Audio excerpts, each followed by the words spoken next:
Balik lagi lur, kita mentelaah buku Indonesia bagian dari desa saya, karya Mbah Nun.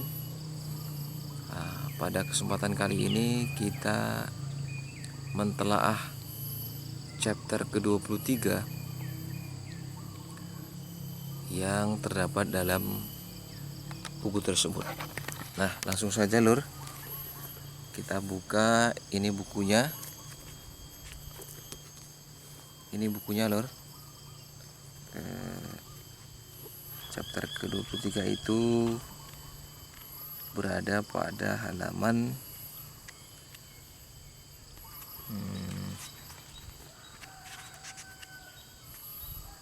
243. Kecenderungan verbal konsepsional masyarakat kita. Pada tulisan kali ini lur, di awal-awal tulisan Mbah Nun menyebut di sana ada tentang tokoh seperti W.S. Rendra, kemudian ada tokoh Putu Wijaya, dan tentunya muatan daripada tulisan ini yaitu tentang kecenderungan verbal konsepsional yang lebih dijelaskan lor ya. Tapi paling tidak kedua tokoh tadi membuka tulisan ini. Kemudian masuklah kepada pembahasan verbalisme konsepsional. Kita masuk ke halaman 248. Di sini Mbah Nun menulis tentang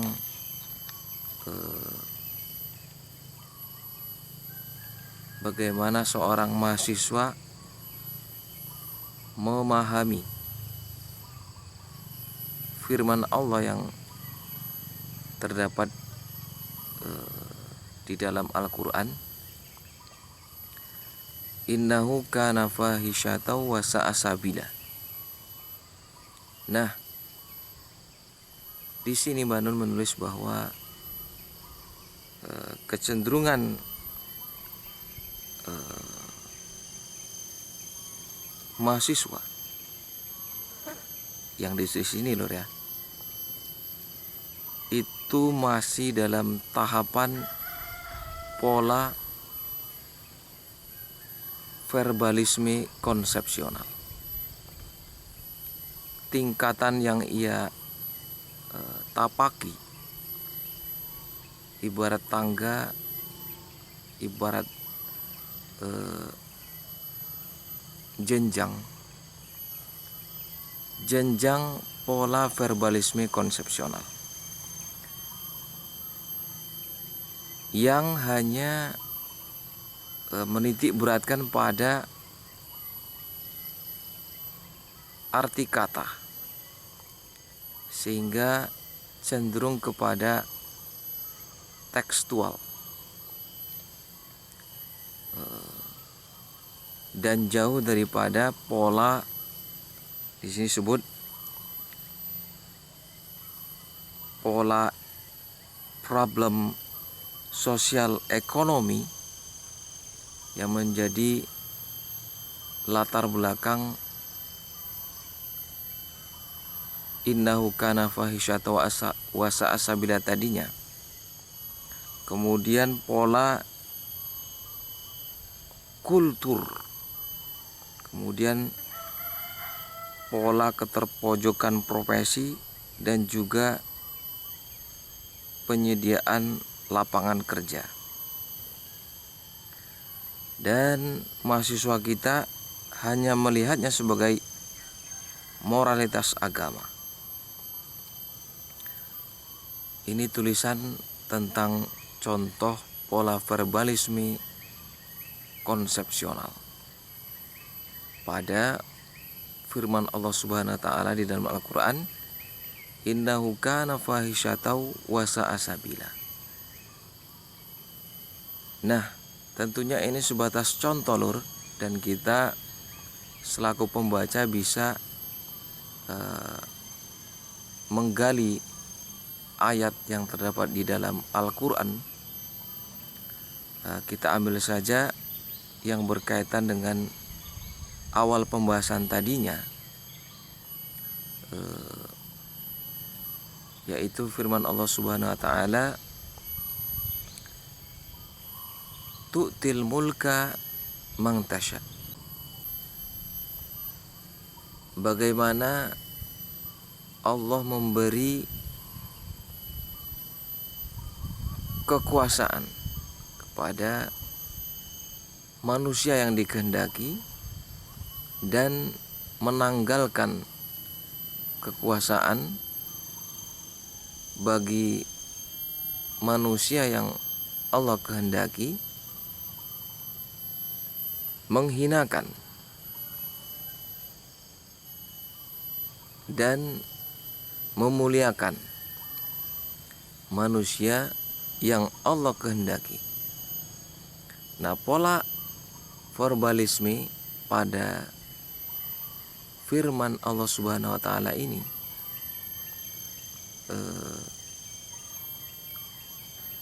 akan berdampak kepada kemampuan manusia di era modern untuk menemukan sosok yang Allah beri al-mulk, seorang manusia yang dipilih Allah Subhanahu wa taala dan diamanati berupa amanat kekuasaan. Nah, inilah yang menjadi krisis pada era modern. Nah, jika kita mengacu kepada tafsir, tentunya kita akan lebih gamblang membuka maktabah syamilah dan menghimpun dari berbagai tafsiran yang ditafsirkan oleh ahli di bidangnya, baik itu tafsir biriwayah, bitiroyah, kemudian tafsir sufi al-falsafi, tafsir isyari, dan aneka tafsir yang tentunya sudah dikumpulkan pada satu sub judul, yaitu tafsir di dalam maktabah syamilah. Nah, sedulur boleh membuka web tersebut atau aplikasinya sedulur install di perangkat masing-masing, kemudian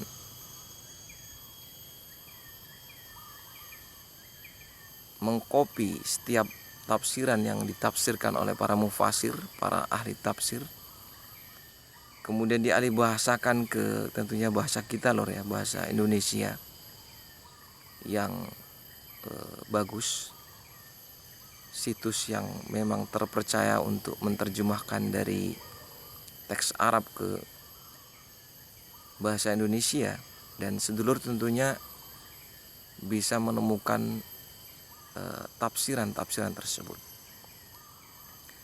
Dan jika sedulur atau saya sendiri tentunya masuk dalam orang yang tidak tahu itu lur, tentunya kita bisa bertanya kepada seorang yang telah menggeluti dalam bidangnya lah. Kita sebut saja, kalau di Indonesia ini ada seorang ulama dari ini lur ya, Lombok itu.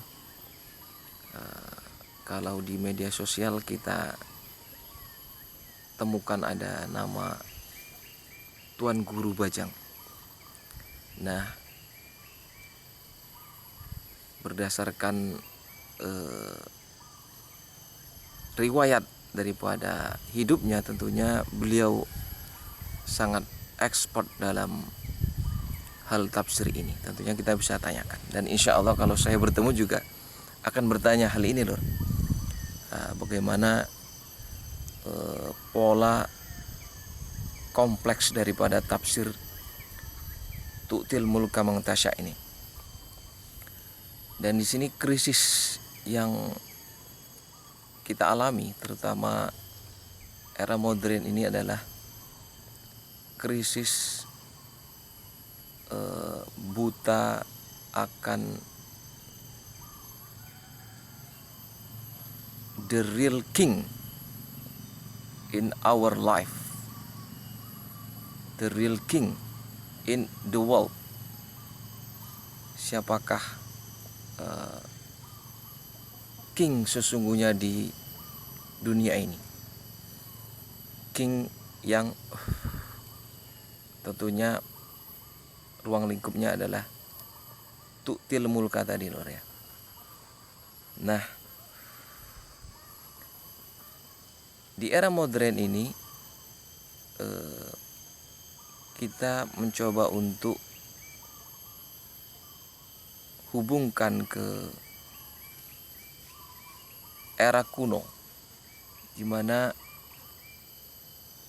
manusia Brahmana, manusia Ksatria, manusia Waisya, manusia Sudra, dan manusia Paria itu mereka mengenal rajanya, tahu siapa rajanya. Sehingga pola-pola yang terjadi di dunia ketika zaman kuno itu tidak seperti di era modern ini, di mana kalau kita mengcopy tingkatan-tingkatan tersebut,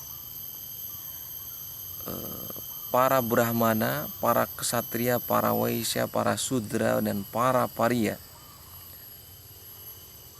kebanyakan tidak mengenal raja mereka, sehingga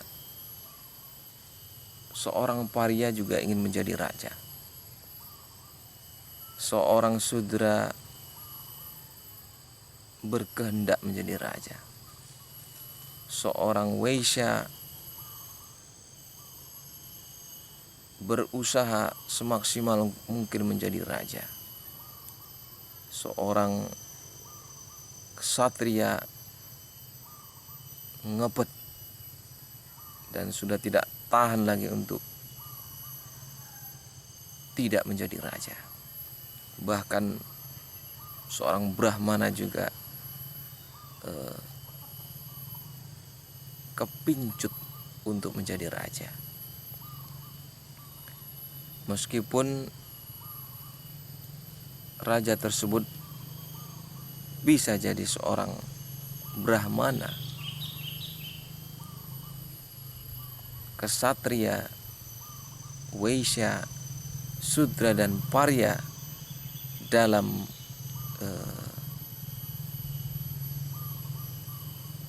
kekomplekan yang ada pada dirinya, bukan sebatas status, akan tetapi sebuah perilaku.